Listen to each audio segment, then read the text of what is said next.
A very good afternoon to all dear students. Today we'll discuss the architecture of industrial automation system. Means what is the basic architecture of whole industrial automation system? What are the technology using in this whole industrial automation system? So we will discuss each and everything in this topic.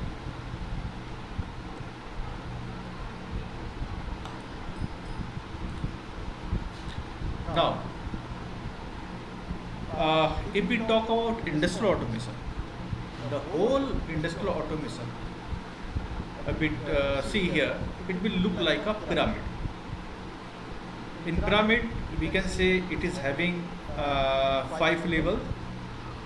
This level from level 0, level 1, level 2, level 3 and level 4. From level 0 to level 1, even level 2, all come in the category of industrial automation. And from level 3 to level 4, it comes in the category of industrial IT. Means it describe these levels are come in the category of automation, and which category come in the category of IT persons. Now we will discuss each levels, what's their use, and for which purpose we are using the each levels, and why they are required, and why this pyramid is we can say contain the 5 levels as a complete. It is not mandatory that all the industries or industries are managing all these 5 levels. These 5 levels are ideal. Means these are ideal. This means if there is any big industries and they are employing the industrial automation, then definitely they are using all these 5 levels to manage their products. Now we will discuss one by one. So in the level 0, we have the levels which are having which are having the sensors, actuators, means all the field level devices. All the field level devices which primarily used to to sense the various process parameters like temperature, pressures, like motors, pneumatic cylinders, pneumatic actuators. They come in the category of level 0. These include we can say this in the level 0. Now in the second level, that is automatic control, this contain the level which involve all the technology which is used to sense the sensors and control the actuators. It can be in the form of PLC, it can be in the form of LabVIEW, or any sort of you can say automation technology that come in the automatic control. So after this we have a supervisory control. Supervisory control is used to manage all this automation process in graphical manner that we already discussed in the previous slides. Means whatever the process that are running in the industry as a whole can be represented in the form of graphics in any, we can say, big TV screen, or we can say very small TV screen. If we are using very small screen in front of any process, then sometimes we call this HMI, human machine interface. But when we use a very big screen like TV screen, and we build a separate room control to control all this process, and this room are having large number of TV screens, and these TV screens having all the process in the form of graphics in running in these TV screens, and we can monitor the whole plant or control the whole plant through this TV screen, then this process is called a supervisory control. Means we are controlling the whole plant. After that, we have production control in level 3. We will discuss in the next slide what is the meaning of production control, why we required it. And the last level is enterprise planning. Enterprise means this layer is managing the whole industry, and what are the use of enterprise planning, ERP, we can in the short form we can say ERP, and how we can manage the products in a big industry with the help of ERPs. So whole industrial automation architecture are in the form of pyramids having 5 levels, level 0 to level 4, level 0 in the form of sensor actuators, level 1 in the form of automatic control, level 2 in the form of supervisory control, level 3 in the form of production control, and level 4 as a enterprise planning. And at the bottom we have a process. And this we can say this is a process.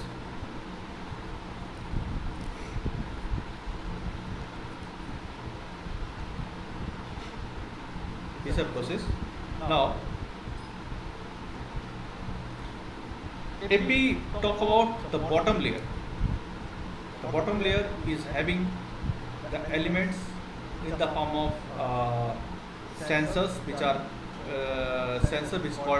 called input devices, and actuators, which are also called the output devices. So these are the elements which directly control the whole process. Means by sensors we can sense the process. Means we can sense by the temperature sensor we can sense the temperature. By fluid sensor we can measure the flow of fluid. By humidity sensor we can measure the humidity. In the same manner, by proper sensing with the help of sensors, we can control the actuator accordingly. Actuators can be in the form of motors, in the form of pneumatic cylinders. It can be pneumatic cylinders. It can be LED display. It can be heater coil. It can be lamp. So the sensing element, basically what it will do, it will convert the physical process such as temperature, pressure, displacement into the convenient electrical form, because the PLC or any other type of control system basically read the electrical signal, and they can only process the electrical signal. So first of all the process have to convert with the help of proper transducer into the electrical signal before applying to any PLC. Now, actuating elements, the main work of actuating elements is to convert electrical or pneumatic formation to physical process, such as in the form of heat, force or flow rate, before they can apply to affect the desired changes in the process inputs. Means if you want to, for example, if I want to control the temperature of this heater coil, so how much temperature we want to make the rise in this temperature, this coil, we can control the temperature of this heater coil. In the same manner, if we want to rotate the motor, for example, if we have a servo motor and I want to turn it from 0 to 360 angle or 0 to 180 degree angle, how much electrical pulse that be required so that it can move from initial position to desired position. So this means we can say means if you want to run this actuating elements actuating elements in a desired form.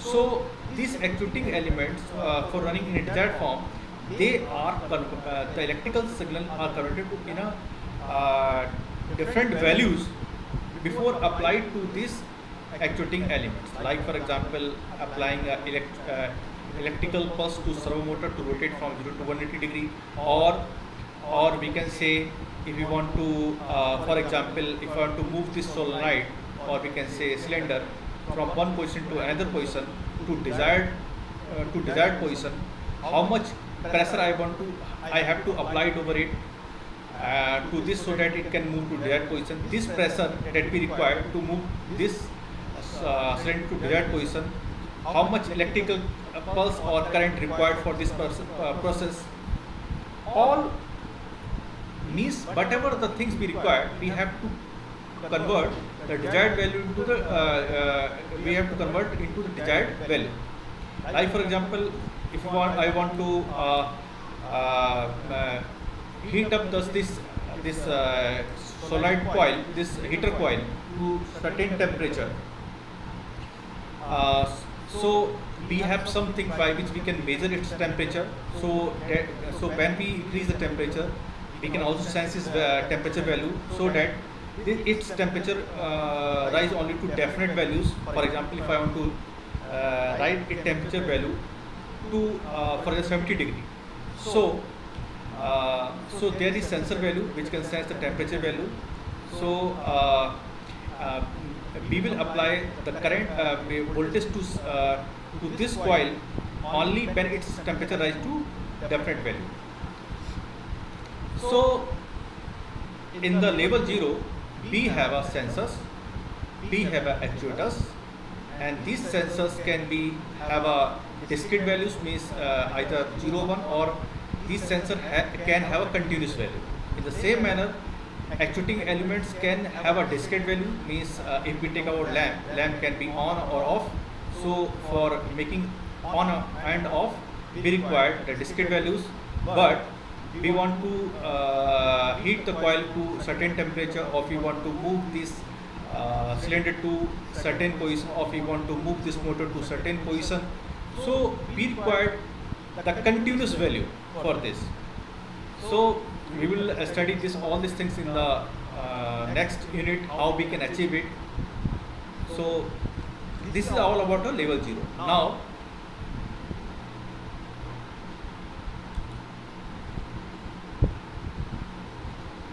Now, control system can be classified into two kinds. Means if we talk about control systems, they can be classified in two ways. One way is called a continuous control, and another is called sequential control. Continuous control is also called sometimes automatic control, or we can say second one is process control or feedback control. So we can say this automatic control, or we can say process control or feedback control. So here the controller objective is to provide inputs to plant in such a manner that outputs always follow to the input as closely as possible in values as well as with time. So in automatic continuous control system, we always we need that output always follows to input. If there is any deviation in the input, then deviation in the output, then we will feedback this value to the input in such a manner that this error can be minimized. So command signal may be continuously varying according to the dimension of product.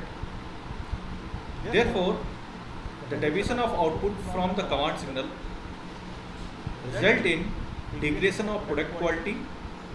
So controller algorithm used are PP, PI, PI and PID. Means we want to make output to follow same as input. So we need algorithms by which we can have a desired value, and these algorithms can be categorized either as a proportional controller or proportional integration controller or proportional integrated derivative controller. All you had studied in the control system, so there is no need to discuss here, but I know very well you will know all the things. So if we see this type of control system, that is called continuous control system, we have a command signal, and we have a controller,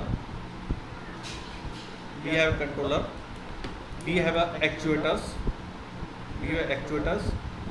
we have a plant parameters varying, we have a desired output, and we have a sensors which can sense the value of output. If there is any deviation, then this sensor get the values, and this command will be subtracted from this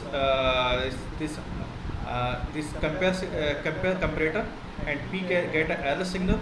This error signal is input to the controller, and with the help of controller with certain values of parameter di, do, it can correct the value of yt, and the yt will be same as the input rt. So this is called a continuous control system, where the parameter are continuously varying. If we take the example of continuous control system, we can take the example of temperature, we can take the example of pressure, we can take the example of humidity, we can take the example of we can say flow. All these are having a continuous value. So if any process in which we are measuring these parameters, and we want to run this system correctly, then the control system need to control this process are called continuous control system. Now, second is sequential control. Many control applications, along with we can say initially we had talked about this process are having the continuous values like temperature, humidity, pressure, continuous value. But some process doesn't require the continuous value. Like for example, if we have a process in which we are counting the bottles that are on the conveyor belt. So for counting this counted value are having a discrete values. They are not continuous value, and we can count with the help of sensors which are having either value 0 or either value 1. Means whenever the bottles pass by the sensors, they give the value 1, and when they are not passed, they give the value zeros. So by counting the number of ones, we can count the number of bottles that are on the conveyor belt. So such type of system is known as a sequential control system.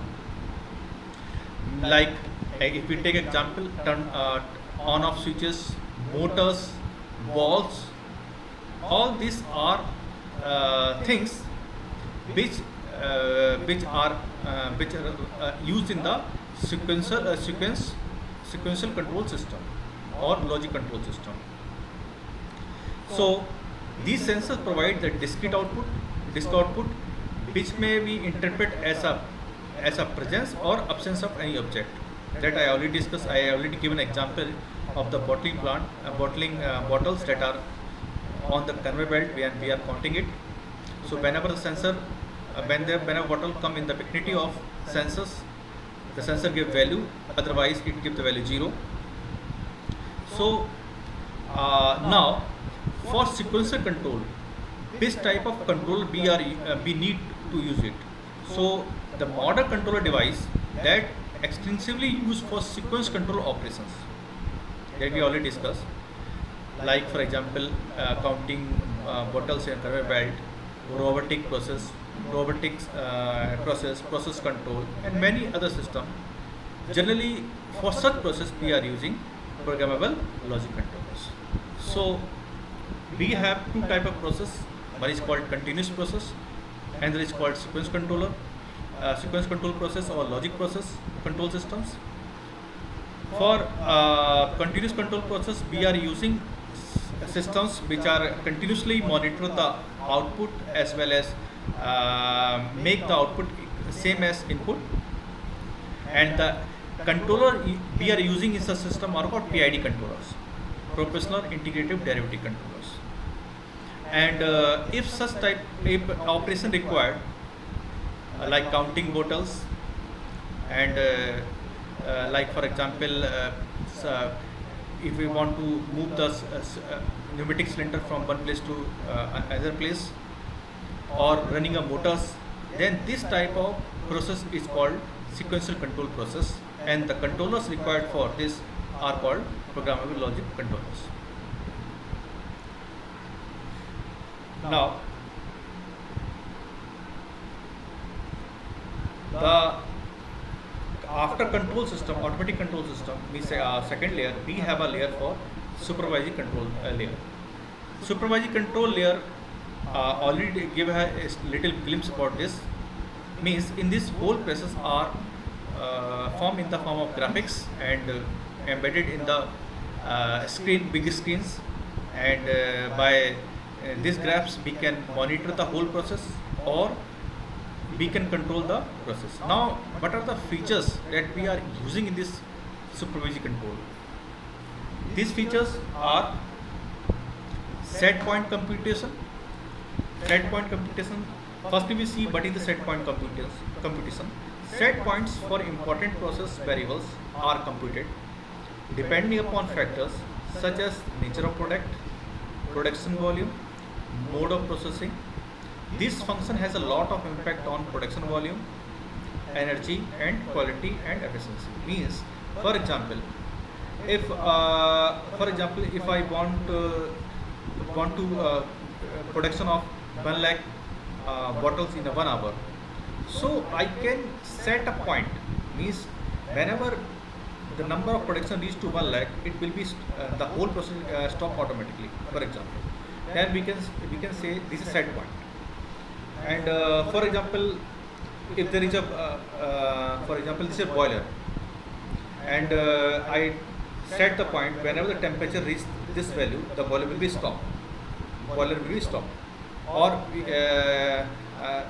any other type of process where we want to set the values, set value, then with the help of set point computation, we can set the value through graphically. We can set graphically. Now, other things that we can do with the supervisory control are performance monitoring and diagnostic. What is mean performance monitoring? Performance monitoring means where we can see whether the process is running properly or not. Okay. We can check the component failure, there is a component failure or not. Control loop detuning, actuator saturation, process parameter. These results are displayed and possibly archived for subsequent analysis. For example, if there comes any fault, this fault can be stored in this graphics, this SCADA, and from this stored value we can analysis that how much accurate is our process, how much means we get a good production and how much we get a bad production. So we can monitor the whole process. Even we can have a diagnostic for this. Means if some fault coming regularly, then we can diagnostic it and we can correct it, and this can be achieved in a very good manner with the SCADA. Startup, shutdown, and emergency operations. This means we can start the process, we can shut down, shut down at emergency operations with the help of supervisory. So, special discrete and continuous control modes are initiated to carry out the intended operation, either in response to operator command or in response to diagnostic events such as detected failure modes. For example, if I want to stop the whole process, then any operator can do with the help of start and stop button that are provided in the graphics in the SCADA. So by pressing the start button, the whole process can be stopped. And in the same manner, if the operator want to stop the process, then with the help of stop button, the operator can stop the whole process. And not operator, you also mentioned some diagnostic process within your program, that whenever the such thing happen in your whole process, it can automatically shut down the whole process. So means with the supervisory control system, we can start, stop, or sometimes emergency stop our whole process with the help of buttons that are provided in the graphics. Now, other thing that we can do with the SCADA is control reconfiguration and tuning. Means if you want to reconfigure our process parameter, we want to tune our process parameter, then reconfiguration and tuning can easily done with the help of SCADA. So structural and parametric redesign of control loops are carried out either in response to operator commands, means operator can reconfigure the configuration parameters or tune the configuration parameter, or the dynamistic events, that is a special type of program. It can run automatically whenever it detects failure modes, and it can automatically reconfigure the parameters. Means the parameter can be configured manually either by operator commands or the dynamistic program that run automatically whenever the failure comes, and it will automatically control the configure the configuration parameters. So we can do the reconfiguration. Last one is operator interface. I already told you that in SCADA we can provide the commands by which the operator can control the whole process anytime, and he can do anything with this SCADA. Now, next layer is production control after supervisory control. So we have discussed the level 0 layer, level 1 layer, that is control system layer. Third layer is supervisory control system layer. Fourth one is called production control layer. So production control layer, this and as well as enterprise level layer are come in the category of not automation, they are come in the category of IT, CSIT process. So what they will do, we will see here. Production control perform at hierarchy higher level over the supervisory controller, means they are above the supervisory controllers, and what their works are process scheduling. Means depending on the sequence of operation to be carried on the existing batch of product, processing resource availability for optimal resource utilization. Means they can schedule the process depending upon the resource available. For example, if any process needs some, for example, raw materials, if it is not available, then it can schedule any other time also, and it can better utilize the resource also. For example, if any process is running in the automation industry, then they can properly utilize the available resource material with the help of process scheduling that are achieved by the production control system. Maintenance management means the decision process related to detection and deployment of maintenance operation. Means sometimes some machines require a periodically maintenance. So for example, machines are running for continuously for 3 months, and in this we had embedded that 3-month timer, that whenever the 3 months is complete, it automatically gives the information that machine required a maintenance. So this all can be controlled with the production management, that it's a time of maintenance, please hold off your machine, do the maintenance, proper maintenance, and then start running your machines. So all this decision, when the maintenance is required, all is done with the help of production, this production layer.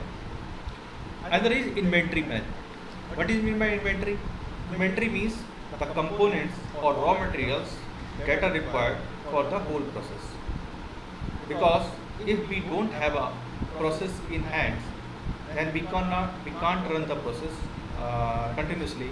So inventory management means it manages all the raw materials efficiently. So decision process related to monitoring of inventory status of raw material means it check the status of raw material, whether it is available or not, as well as finished goods means how much finished goods we have.